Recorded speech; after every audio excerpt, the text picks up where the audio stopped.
Hello दोस्तों, PhD का एक नया नोटिफिकेशन स्टार्ट हो गया है जो कि यूनिवर्सिटी ऑफ लखनऊ से है। दोस्तों ये काफ़ी अच्छी यूनिवर्सिटी है। इसको नेक द्वारा A++ ग्रेड प्राप्त है इसको। दोस्तों इसको 100 साल से ऊपर हो चुके हैं।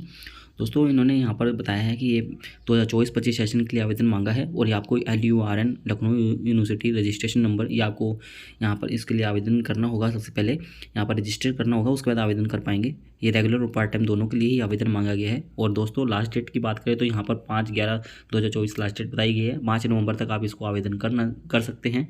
और दोस्तों जो भी इसके अंदर एलिजिबिलिटी रखते हैं, बाकी इसके अदर नोटिफिकेशन इन्होंने दिए हुए हैं वो हम आपको दिखा देते हैं। तो दोस्तों यहाँ पर अगले नोटिफिकेशन के अंदर इन्होंने यहाँ पर सीटों की डिटेल्स वगैरह बताई है सब्जेक्ट के हिसाब से। तो यहाँ पर आप देख सकते हैं कि ये सभी के लिए अलग अलग है कि लखनऊ विश्वविद्यालय में जो शिक्षक कार्य बताई गई हैं और जो एफिलेटेड कॉलेजेस के अंदर सीटें खाली हैं तो उसके अंदर बताई गई है। कुल सीटें कितनी हैं वो बताई गई है और जो पार्ट टाइम के लिए अब सीटें हैं वो भी बताई गई है। तो आप देख सकते हैं ancient Indian history and archaeology के अंदर इन्होंने 17 सीटें बताई है जो कि कार्यशील है फुल टाइम के बेसिस पर। और जो एफिलिएटेड कॉलेज के अंदर उनके लिए 6 सीटें हैं, टोटल सीटें 23 हैं और पार्ट टाइम के लिए 5 सीटें हैं।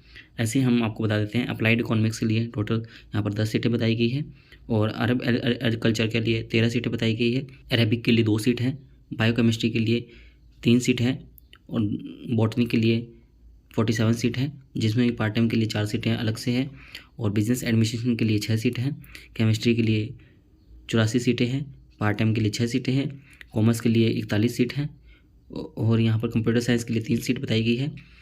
डिफेंस स्टडीज़ के लिए 6 सीट है, इकोनॉमिक्स के लिए 36 सीट है, गवर्नमेंट साइंस के लिए दोस्तों 3 सीट है, एजुकेशन के लिए 44 सीट है, इंग्लिश के लिए 83, फ्रेंच के लिए 4 सीट हैं, फाइन आर्ट्स के लिए 3 सीट है, ज्योग्राफी के लिए 9 सीट है, जियोलॉजी के लिए 11 सीट है, पार्ट टाइम के लिए 2 सीट है, वुमेन स्टडीज़ के लिए 3 सीट है, टूरिज्म मैनेजमेंट के लिए 4 सीट है, पब्लिक हेल्थ के लिए 1 सीट है, हिंदी के लिए 58 सीट है, होम साइंस के लिए 1 सीट है, जर्नलिज्म मास कम्युनिकेशन के लिए 2 सीट है, लॉ के लिए 69 सीट है, लाइब्रेरी एंड इंफॉर्मेशन साइंस के लिए 4 सीट है जिसमें कि पार्ट टाइम के लिए 2 सीट है, मैथमेटिक्स के लिए 8 सीट है, मेडिवल एंड मॉडर्न हिस्ट्री के लिए 25 सीट है, पर्शियन के लिए 1 सीट है, फिलोसफी के लिए 12 जिसमें कि पार्ट टाइम के लिए 2 सीट है, और फिजिकल एजुकेशन के लिए 32, फिजिक्स के लिए 60, पॉलिटिकल साइंस के लिए 50, साइकोलॉजी के लिए 6, संस्कृत के लिए 31, ओरिएंटल साइंस संस्कृत के लिए 3, सोशल वर्क के लिए 9 जिसमें कि पार्ट टाइम के लिए 2 सीट हैं, सोशियोलॉजी के लिए 42, स्टैटिक्स के लिए 9, पार्ट टाइम के लिए 2 सीट हैं,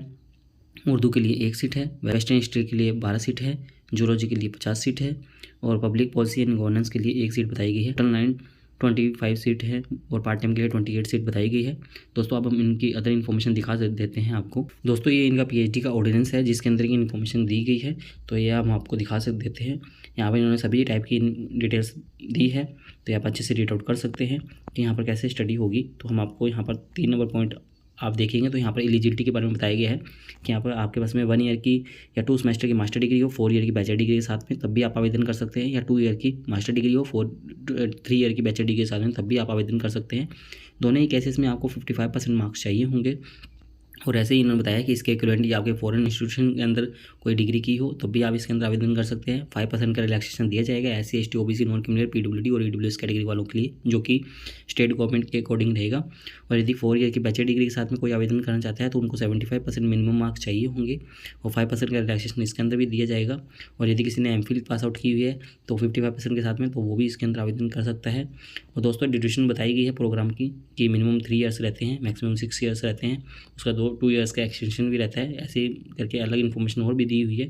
प्रोसीजर देख सकते हैं कि 70% वेटेज आपका इंट्रेंस टेस्ट का रहेगा जो RET रहता है, 30% का वेटेज इंटरव्यू का रहने वाला है, 50% आपको पास करने के लिए चाहिए होंगे जिसमें कि 50% रिसर्च मैथोडोलॉजी का सिलेबस रहता है, 50% का सिलेबस ये सब्जेक्ट स्पेसिफिक का रहता है। और दोस्तों 5% का रिलैक्सेशन यहाँ पर SC ST OBC और EWS PWD को एंट्रेंस एग्जाम के रिजल्ट के अंदर भी दिया जाता है, उनको 45% ही चाहिए होता है। ऐसे ही करके अलग इन्फॉर्मेशन और भी दी हुई है। तो आप देख सकते हैं काफ़ी सारी इन्फॉर्मेशन यहाँ पर देखने को मिलेगी आपको, हर टाइप की इन्फॉर्मेशन PhD के सब्जेक्ट कोर्स वर्क के बारे में भी और PhD के बाद की इन्फॉर्मेशन भी यहाँ पर आपको देखने को मिलेगी। तो आप देख सकते हैं कोर्स वर्क से रिलेटेड यहाँ पर दी हुई है कि कौन से कितने क्रेडिट का है, जैसे कि paper 1 research and publication ethics का 2 क्रेडिट का रहता है, रिसर्च मैथोलॉजी 5 क्रेडिट का रहता है, इनोवेटिव रिसर्च अप्रोच का 5 क्रेडिट का रहता है। इस प्रकार से अलग अलग इन्फॉर्मेशन यहाँ पर दी हुई है। उसके बाद में आपकी DSRC वगैरह प्रपोजल प्लान वगैरह सब कुछ होता है। तो यहाँ पर दिया हुआ है आप एक एक चीज़ अच्छे से रीड आउट कर लीजिएगा। फुल टाइम और पार्ट टाइम रिसर्च स्कॉलर्स के बारे में पूरी इन्फॉर्मेशन देखने को मिलेगी आपको।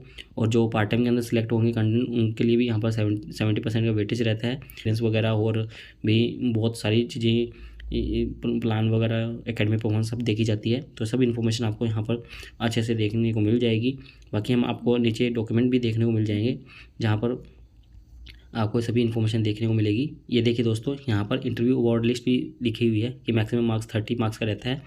तो किस प्रकार से रहता है, जैसे पार्ट 1 के अंदर JRF net, UP slate, qualified candidate को मैक्सिमम 10 मार्क्स मिलते हैं, जिसमें कि JRF क्वालिफाइड कैंडिडेट आते हैं 7 मार्क्स वाले, और नेट UP स्लेट वाले को 3 मार्क्स मिलते हैं मैक्सिमम। ऐसे ही प्रेजेंटेशन का है, जैसे कि रिसर्च प्लान आपको बनाना है, और literature review, presentation, communication, questioning वगैरह ये सब रहता है। दोस्तों आपको इंटरव्यू के लिए रिसर्च प्रपोजल चाहिए तो भी आप हमसे कॉन्टैक्ट कर सकते हैं। बाकी दोस्तों नीचे कुछ डॉक्यूमेंट्स वगैरह भी अटैच्ड है जो कि आपके काम के हो सकते हैं, आप देख सकते हैं। अब दोस्तों हम आपको ऑफिशियल वेबसाइट पर लेके चलते हैं, आपको उससे पता भी लग जाएगा कि आपको फॉर्म किस प्रकार से भरना है। बाकी हम आपको सभी लिंक्स डायरेक्ट दे देंगे हमारी वेबसाइट पर। अब दोस्तों हम आपको वेबसाइट पर लेके चलते हैं। दोस्तों ये ऑफिशियल वेबसाइट है। अब दोस्तों ऑफिशियल वेबसाइट पर जैसे ही अंदर जाते हैं तो आपके सामने पॉपअप विंडो ओपन हो जाती है। उसके अंदर एडमिशन से रिलेटेड इन्फॉर्मेशन ऑटोमेटिक ही दिख जाएगी आपको ऊपर ही। तो यहाँ पर PhD नोटिस दिया हुआ है, जो कि हमने आपको दिखा दिया है, और click here for PhD LURN भी दिया हुआ है, और ऑनलाइन एप्लीकेशन फॉर्म भी बताया हुआ है।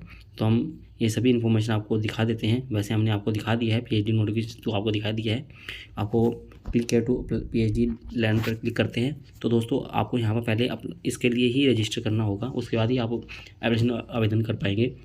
तो यहाँ पर आपको नाम, last name, middle name, date of birth, email ID, mobile number, father's की डिटेल, मदर्स की डिटेल, पर्सनल डिटेल्स वगैरह सभी आपको करनी होगी। उसके बाद में ही आपको यहाँ पर रजिस्टर करना है, फी पेमेंट करनी होगी। तो ये कंफर्मेशन रिसिप्ट मिल जाएगी। उसके बाद आप उस LURN ये नंबर के तहत आप इसको आवेदन कर पाएंगे। अब दोस्तों हम आपको बैक ले जाकर वापस दिखा देते हैं कि आपको आवेदन किस प्रकार से करना है। पहले आपको ये LURN के लिए रजिस्टर करना है दोस्तों। इसके बाद में आपको ऑनलाइन एप्लीकेशन फॉर्म पर क्लिक करना है। आप जैसे इस पर क्लिक करेंगे तो आपके सामने एक और विंडो आ जाएगी। ये आवेदन करने का फॉर्म है, जहाँ पर आपको अदर इन्फॉर्मेशन भी देखने को मिलेगी। तो आपको यहाँ पर LURN जनरेटेड हुआ है, वो आपको यहाँ पर रजिस्टर डालना होगा। ईमेल आईडी, आधार नंबर, एक्टिव मोबाइल नंबर वगैरह सभी डिटेल्स डालनी होगी। आपको स्कैन फोटोग्राफ, सिग्नेचर वगैरह, और ये ऑर्डिनेंस भी दोस्तों यहाँ पर फिर से दिया हुआ है। और दोस्तों ये फोटो ID प्रूफ भी देना होगा, Aadhaar card, voter ID, driving licence. और एप्लीकेशन फीस की बात करें तो दोस्तों जनरल OBC के लिए 2,000 रुपये फीस रहने वाली है, SC ST के लिए 1,000 रुपये फीस रहने वाली है, और PH कंटेंट के लिए 2,000 रुपये फीस रहने वाली है। ऐसे ही इन्होंने आगे EWS सर्टिफिकेट वाले के लिए बताया है कि उनका 1 जनवरी 2024 से ज़्यादा पुराना नहीं होना चाहिए, उसके बाद ही कंसिडर किया जाएगा। और कास्ट सर्टिफिकेट भी बताया हुआ है, जैसे OBC वालों के लिए 1 जुलाई 2021 के बाद का होना चाहिए। ऐसे ही इनकम सर्टिफिकेट के बारे में बात की गई है। फॉर्म आपको किस प्रकार से फिलअप करना है तो वो भी यहाँ पर दिया हुआ है कि आपको LURN रजिस्टर करना है। पहले उसके 100 रुपये फीस लगेगी, वो 100 रुपये फीस लगती है। फिर आपको OTP द्वारा LURN नंबर मिल जाएगा। और दोस्तों उसके बाद में आपको फॉर्म फिलअप करना स्टार्ट करना है। तो 100 रुपये आपको LURN के लिए यहाँ पर रजिस्टर करना होगा। फिर आपको एप्लीकेशन फ़ीस इसकी अलग से पे करनी होगी। आगे यहाँ भी बहुत सारी इन्फॉर्मेशन दी हुई है, आप अच्छे से रीड आउट कर सकते हैं। फिर भी आपको कोई दिक्कत आती है तो यहाँ पर मोबाइल नंबर और ईमेल आईडी वगैरह सब दिया हुआ है, तो आप इनसे कॉन्टैक्ट कर सकते हैं। और दोस्तों यहाँ पर डिक्लेरेशन पर क्लिक करना है, आई एम एग्री पर क्लिक करना है, आपको रजिस्टर करना है एडमिशन पोर्टल के लिए। अब दोस्तों यहाँ पर आपको देखने को मिल जाएगा कि LURN नंबर मांगा जा रहा है, तो आपको यहाँ पर ये डाल के प्रोसीड पर क्लिक करना है। और उसके बाद में पर्सनल डिटेल वगैरह सब आपको इन्फॉर्मेशन डालनी है। दोस्तों ये है इसके बारे में इन्फॉर्मेशन। दोस्तों उम्मीद करते हैं आपको हमारे द्वारा दी गई जानकारी अच्छी लगी होगी। यदि आपको हमारे द्वारा दी गई जानकारी अच्छी लगी हो तो आप हमारे चैनल को सब्सक्राइब कर सकते हैं, और आप हमसे टेलीग्राम पर भी जुड़ सकते हैं ऐसे ही PhD से रिलेटेड नए अपडेट के लिए।